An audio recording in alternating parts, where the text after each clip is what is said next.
Isa na namang umaga na puno ng pag-asa mula sa salita ng Diyos.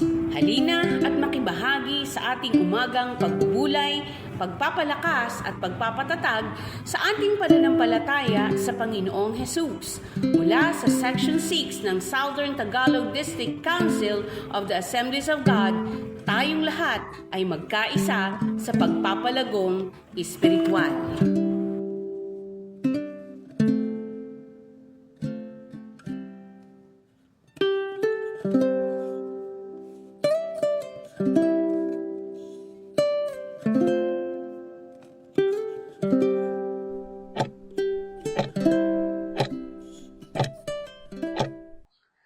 Praise the Lord, purihin ang Panginoon sa araw nito. Muli tayong pinagpala ng Diyos pagkat tayo binigyan muli ng kalakasan at tayo magbulay-bulay ng kanyang salita. Napakainam na sa buong maghapon, inuuna natin na tayo ay nagbubulay-bulay ng kanyang salita. Ang atin pong talata na ating pagbubulayan ngayon ay sa 1 Peter chapter 5 verse 10. Sabi po sa talata, pagkatapos ninyong magtiis sa loob ng maikling panahon, ang Diyos na siyang pinanggalingan ng lahat ng pagpapala ang siyang magbibigay sa inyo ng kaganapan, katatagan at lakas ng loob sa isang pundasyong di matitinag.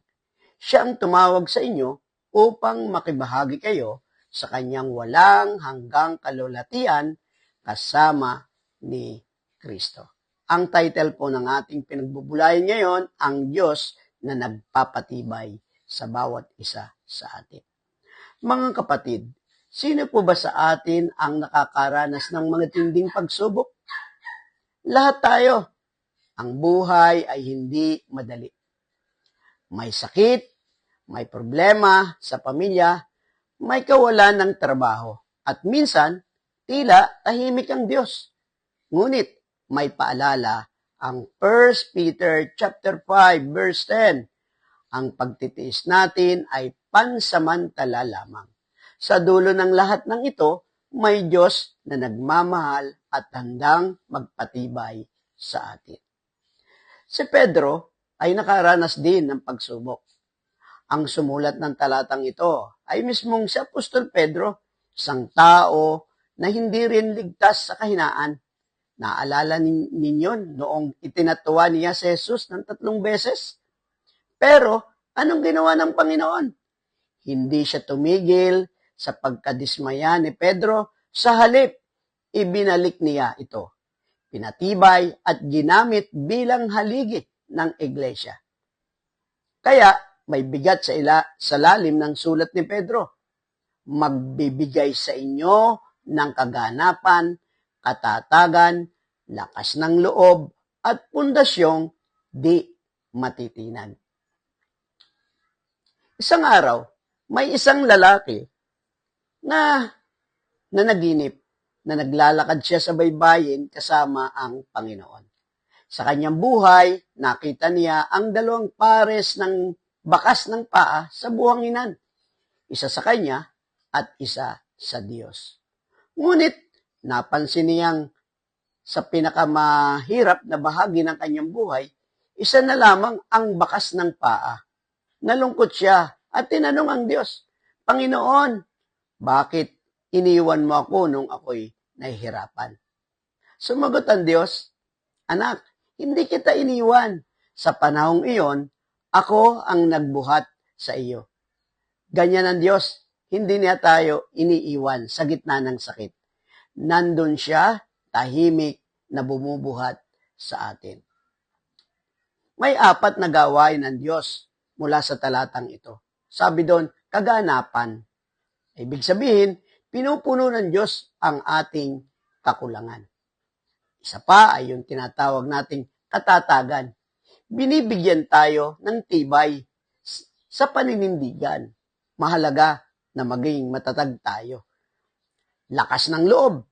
Pinalalakas niya ang ating loob para humarap sa kinabukasan na punong-puno ng problema at pagsubok.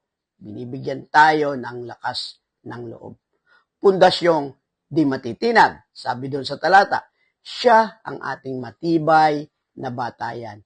Kahit anong bagyo ang dumaan, mananatili tayong matatag pagkat si Jesus ang ating pundasyon.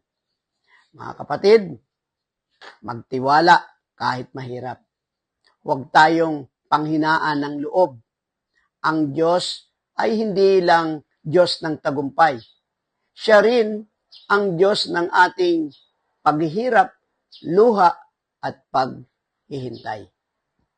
Kapag pagod ka na, tandaan, ang pananampalataya ay hindi kawalan ng takot, kundi pagpili pa rin kumapit sa Diyos kahit natatakot. Muli, napakaganda ng talatang ating pinagbubulay-bulayan ngayon. Bagamat tayo po ay nakararanas ng mga problema, ng mga pagsubok sa ating buhay, hindi tayo iiwan ng Diyos. Katulad ng ating kwento, yun po ay footprints on the sand. Minsan, hindi natin kaya, pero karga-karga na tayo ng Diyos. Hawak na tayo ng Diyos. Hindi na tayo hindi na tayo matitinag pagkat siya ang matibay na pundasyon ng ating buhay. Mga kapatid, kailangan nating magtiwala sa ating Panginoon.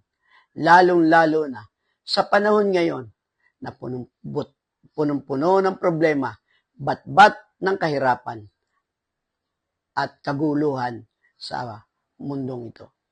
Kaya, kailangan natin ang ating matibay na masasandigan, walang iba kundi ang ating Panginoong Hesukristo. Tayo ay manalangin. Salamat po sa iyong salita na nagbibigay ng pag-asa sa aming mga pusong pagod. Sa mga panahong kami dumadaan sa matinding pagsubok, ipaalala niyo po sa amin na ang lahat ng ito'y panandalian lamang. Ikaw ang aming sandigan. Ikaw ang nagbibigay ng kaganapan sa aming kakulangan, katatagan sa aming kahinaan, lakas ng loob sa aming pagkatakot, at pundasyong di matitinag sa gitna ng mga unos. Panginoon, baguhin ninyo ang aming pananaw upang sa halip na tanungin, bakit ako? Matuto kaming manalangin. Ano ang nais mong ituro sa akin, Panginoon? Pagpalain niyo po ang bawat isa sa amin sa pangalan ni Jesus na aming Panginoon at tagapagligtas. Amen. Amen.